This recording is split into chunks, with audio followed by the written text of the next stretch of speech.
अद्रपद गणेश चतुर्थी व्रत कथा। सिमंतक मणि की कथा। एक बार नैमिसारण्य तीर्थ में सौनक आदि 88,000 ऋषियों ने शास्त्रवेता सूत जी से पूछा कि हे सूत जी महाराज, सभी कार्यों की निर्विघ्न समाप्ति किस प्रकार से हो, धनोपार्जन में कैसे सफलता मिल सकती है और मनुष्यों की पुत्र सौभाग्य एवं संपत्ति की वृद्धि किस प्रकार से हो सकती है। पति पत्नी में कलह भाव से बचाव, भाई भाई में परस्पर वैमनस्य से अलगाव तथा उदासीनता से अनुकूलता कैसे मिल सकती है। विद्योपार्जन, वाणिज्य व्यापार, कृषि कर्म एवं शासकों को अपने शत्रु पर विजय प्राप्त करने में कैसे सफलता मिल सकती है। किस देवता के पूजन अर्चन से मनुष्यों की अभीष्ट की सिद्धि प्राप्त हो सकती है। हे सूत जी महाराज, इन बातों को आप विस्तृत विवेचना कीजिए। सूत जी कहते हैं कि हे ऋषियों, प्राचीन काल में जब कौरव पांडवों की सेना युद्ध के लिए सन्नद्ध हुई तो उसी समय कुंती नंदन युधिष्ठिर ने श्री कृष्ण से पूछा कि हे कृष्ण जी, आप यह बतलाइए कि हमारी निर्विघ्न विजय किस प्रकार होगी, किस देवता की आराधना से हम अभिष्ट सिद्धि प्राप्त कर सकेंगे। श्री कृष्ण जी कहते हैं कि हे वीर, पार्वती जी के मैल से उत्पन्न गणेश जी की पूजा कीजिए। उनकी पूजा से आप अपने राज्य को पा जाएंगे, यह निश्चित है। युधिष्ठिर ने प्रश्न किया कि हे देव, गणेश पूजन का क्या विधान है, किस तिथि को पूजन करना चाहिए कि वह सिद्धि देते हैं। श्री कृष्ण जी कहते हैं कि हे महाराज, भादो महीने के शुक्ल पक्ष की चतुर्थी को इनकी पूजन करना चाहिए अथवा श्रावण, अगहन एवं माघ मास की चतुर्थी को भी पूजा की जा सकती है। हे राजन युधिष्ठिर, यदि आप में श्रद्धा भाव हो तो भादो शुक्ल चतुर्थी से ही गणेश जी का पूजन प्रारंभ कर दीजिए। व्रती को चाहिए कि प्रातःकाल उठकर सफेद तिल से स्नान करे, दोपहर में सोने की मूर्ति 4 तोले, 2 तोले, 1 तोले यथा आधा तोले की अपनी सामर्थ्य के अनुसार बनवावे। यदि संभव न हो तो चांदी की प्रतिमा ही बनवा ले। यदि ऐसा न कर सके तो मिट्टी की ही मूर्ति बनवा ले, परंतु अर्थ संपन्न होते हुए कृपणता न करे। ये ही वर विनाशक और ये ही सिद्धि विनायक है। मनोवांछा की सिद्धि के लिए भादो शुक्ल चौथा को इनकी पूजा करे। इनकी पूजा करने से संपूर्ण आकांक्षाएं पूर्ण होती है। इतदर्थ भूमंडल में इन्हें सिद्धि विनायक कहा जाता है। ध्यान की विधि: एक दांत वाले, सूप के समान विस्तृत कान वाले, हाथी के समान मुख वाले, 4 भुजाधारी, हाथ में पास एवं अंकुश धारण किए हुए सिद्धि विनायक गणेश जी का हम ध्यान करते हैं। एकाग्रचित से पूजन करें।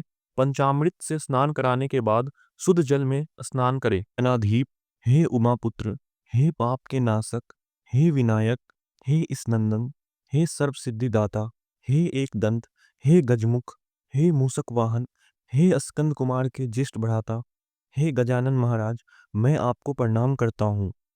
रोली, पुष्प एवं अक्षत के साथ 2-2 दूब लेकर प्रत्येक नाम का उच्चारण करते हुए अलग अलग नामों से दूब अर्पित करें। हे देवादिदेव, आप मेरे दूब को स्वीकार करें। मैं आपकी बारंबार विनती कर रहा हूँ। इसी प्रकार भुना हुआ गेहूं और गुड़ अर्थात गुड़ धनिया जो गणेश जी को परम प्रिय चढ़ावे। इसके बाद शुद्ध घी में निर्मित 21 लड्डू हाथ में लेकर कुर कुल प्रदीप कहकर गणेश जी के आगे रख दे। उनमें से 10 लड्डू ब्राह्मण को दान कर दे और 10 लड्डू अपने भोजन के निमित्त रख ले। शेष लड्डू को गणेश जी के सामने नैवेद्य के रूप में पड़ा रहने दे। सुवर्ण प्रतिमा की ब्राह्मण को दान दे दे। सभी कर्म करने के बाद अपने इष्ट देव का पूजन करे। तदंतर ब्राह्मण को भोजन कराकर स्वयं भोजन करे। स्मरण रहे कि उस दिन मूंगफली, वनस्पति, बर्रे आदि के तेल का उपयोग न करें। तो अधो वस्त्र और उत्तरीय वस्त्र के सहित गणेश जी की मूर्ति को संपूर्ण निवारण के लिए विद्वान ब्राह्मण को दान कर दे। हे धर्मराज युधिष्ठिर, इस प्रकार गणेश जी की पूजा करने से आप सभी पांडवों की विजय होगी। इसमें संदेह की कोई बात नहीं है। यह मैं बिल्कुल सत्य कह रहा हूँ। गुरु से दीक्षा लेने के समय वैष्णव आदि प्रारंभ में गणेश पूजन करते हैं। गणेश जी की पूजा करने से विष्णु, शिव, सूर्य, पार्वती, अग्नि आदि विशिष्ट देवों की पूजा हो जाती है। इसमें संदेह नहीं है। इनके पूजन से चंडिका आदि मातृगण सभी प्रसन्न होते हैं। हे ऋषियों, भक्तिपूर्वक सिद्धि विनायक गणेश जी का पूजन करने से इनकी कृपा के फलस्वरूप मनुष्यों के सभी कार्य पूर्ण होते हैं। भाद्र शुक्ल गणेश चतुर्थी की पूजा शिवलोक में हुई है। इस दिन स्नान, दान, उपवास, पूजन आदि करने से गणेश जी की अनुकंपा से शताधिक फल होता है। हे युधिष्ठिर, इस दिन चंद्र दर्शन को निषेध किया गया है, इसीलिए अपने कल्याण की कामना से दोपहर में ही पूजा कर लेना चाहिए। सिंह राशि की संक्रांति से शुक्ल पक्ष की चतुर्थी तिथि को चंद्र दर्शन करने से चोरी, व्यभिचार, हत्या आदि का मिथ्या कलंकित होना पड़ सकता है।